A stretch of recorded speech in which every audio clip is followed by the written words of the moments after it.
Welcome back, travelers. If you're worried about altitude sickness in Peru, in today's video, I have some tips to help you with high altitude travel. If you're new to my channel, my name is Steph. I love giving people travel advice on how to get around Peru safely and how to make the most of their trip and have the best experiences. So if you are planning a trip to Peru and you enjoy my content, then definitely be sure to subscribe to my channel for more content like this. To begin, let's talk about what altitude sickness is. Well, altitude sickness really is acute mountain sickness, and it's basically when you go to really high altitude places where there's like oxygen and the pressure is different, and you basically start experiencing certain symptoms that make you feel ill. Here in Peru, it's common for people to experience altitude sickness when they visit high altitude places such as Machu Picchu and Cusco, or they visit places like Laguna 69 or Laguna Paron in Ancash and Huaraz. If you haven't seen the videos I've done on Laguna 69 or Laguna Paron yet, then definitely be sure to check those out afterwards. I'll link them up here. Some symptoms of altitude sickness can include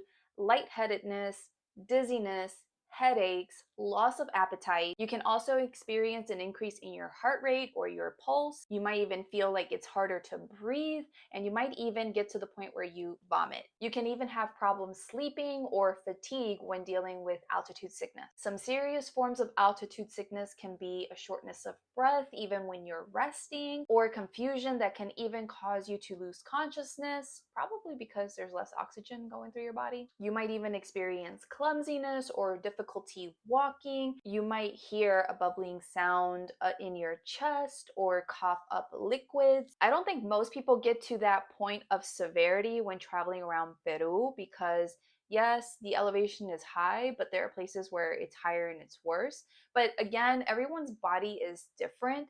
So some people could potentially experience those more severe symptoms, which is why my first tip for this video in order to prevent those more severe symptoms or any symptoms at all is for you to take your time to acclimate to the higher altitude. So this means that once you first arrive, you need to take a couple of days to do some light touristy things where you're not doing a whole lot of walking or even trying to do hikes of any kind, because you're letting your body adjust and acclimate to this new elevation. And because I'm spiritual and I believe in energy and all these kinds of weird things, I feel like it's not just the altitude that affects a person, but it's also the energy that the place holds that affects a person. Because when I went to Cusco back in like 2016, I think it was, and I arrived, as soon as I arrived in Cusco and I went up to my accommodation, when I saw myself in the bathroom, my eyes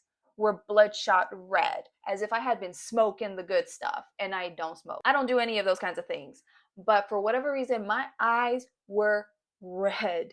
And I was like, oh my God, people are gonna see me. They're gonna think I be smoking, and I don't smoke. And that was in Cusco, okay? I didn't even do anything. I just arrived, took a plane, got out, took the taxi to my accommodation, got in there, and I saw my face and I was like, whoa. The next morning I woke up fine, okay? And that was Cusco. When I've been to Huaraz on 2 occasions now, the first time I went by plane, the second time I went by bus, I never had those kinds of symptoms happen to me. And the layout of Cusco is different from the layout of Huaraz, because in Cusco, you have to do a lot of like climbing of stairs, and just like walking a little bit gets you really short out of breath. Whereas Huaraz, it's kind of like slanted. So you're not like going all up these stairs. You're just kind of gradually going a little bit higher. It's not that bad. So I don't get as tired when I go to Huaraz as when I go to Cusco. And then people talk about how like Cusco has like this magical energy or whatever because it's close to Machu Picchu. So I think that all of that stuff really does influence your body. And I definitely think that you don't mess around with the altitude in either of these places, but especially Cusco. Like you need a couple of days to just take it easy, do some light touristy things in the area so you're not like wasting your time. Okay, walk around the city center, do some light tours where you just get to the place, get dropped off, and you walk around a little bit and then walk back up, nothing too heavy. And then on the 3rd or 4th day or whatever, you can start doing a little bit more adventurous kind of stuff. My second tip is to stay hydrated, so drink lots of water and try to avoid alcohol and coffee. I really felt dehydrated when I did the Lagoon 69 tour. If you haven't seen that video yet, I'll link it up here. But that was a really long trek, about 3 hours long. And on the way up there, I did feel dehydrated. Like my lips kept getting dry, and I was like, oh my God, what's going on here? Like I would take a little sip of water or whatever, because I didn't want to take too much water either, because there's no bathrooms on the way over there and you have to find the bushes. But then you have all these people like walking all around you, and you're like, crap, I gotta like hurry up so that no one sees me. It's like a crazy time over there. But I really, felt dehydrated walking to the lagoon and Lagoon 69, because it's the lack of oxygen there. Like I asked my tour guide, I was like, why? What's going on? Like I feel like my lips keep getting dry, they keep getting chapped, and that's not normal for my body. And he told me it was because there's less oxygen there. And that kind of like reminded me of how like when I see Andean people that live in the mountains in those higher altitude places, their skin oftentimes looks like really dry and rosy cheek because of where they're at, because they have like less moisture up there. And so yeah, I was like, oh yes, there is less oxygen, less moisture, less stuff up here. So you definitely need to stay hydrated. My third tip is to eat light, high carbohydrate meals when going to these high altitude places, especially when you're going to do like really heavy hiking, because your body is adjusting to the new environment, to the new altitude, and it doesn't need anything super heavy weighing it down as it's adjusting. So if you can get high carbohydrate meals like fruits or breads or whatever, then you're able to give your body easy fuel to have access to give you energy throughout your day. And it's not going to be heavy for your body to process. My fourth tip is that you need to take your mate de coca with you, or your altitude sickness pills with you, okay? If you don't bring them from your country to Peru, you can always find them at the pharmacies here.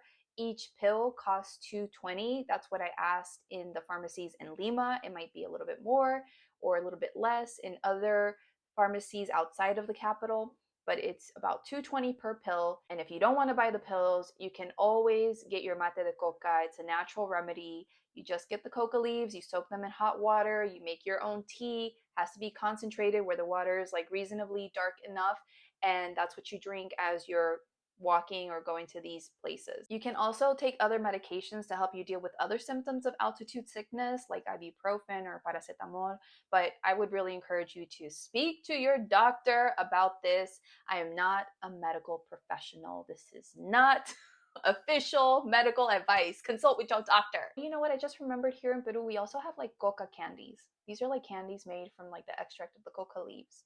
So if you can find them, you'll probably find them in the mercados, the local outdoor markets of these high altitude places that you're visiting. But you can always try those and see if they help you as well. My fifth tip is to listen to your body and rest as needed. Okay, don't push yourself. If you need to sit down, if you need to lie down, do so, because this stuff is no joke, and we don't need you getting sick and passing out, or potentially getting hurt in the process of passing out or anything like that. So listen to your body, rest as needed, and only do what you can do. Those are all my tips. I really hope that this has helped you. If it has, if you got value out of this, then please support my channel by giving this video a thumbs up and dropping me a comment down below, as that helps me to reach more people. If you haven't yet subscribed, then definitely do so. And side note, when I went and did the Laguna 69 tour, okay, again, that video will be pinned up here, but when I did that trek, as I mentioned in my vlog video, it's also linked here, my brother and I hadn't acclimated to the altitude much, okay? We had not even been there 24 hours when we did the Lagoon 69 trek.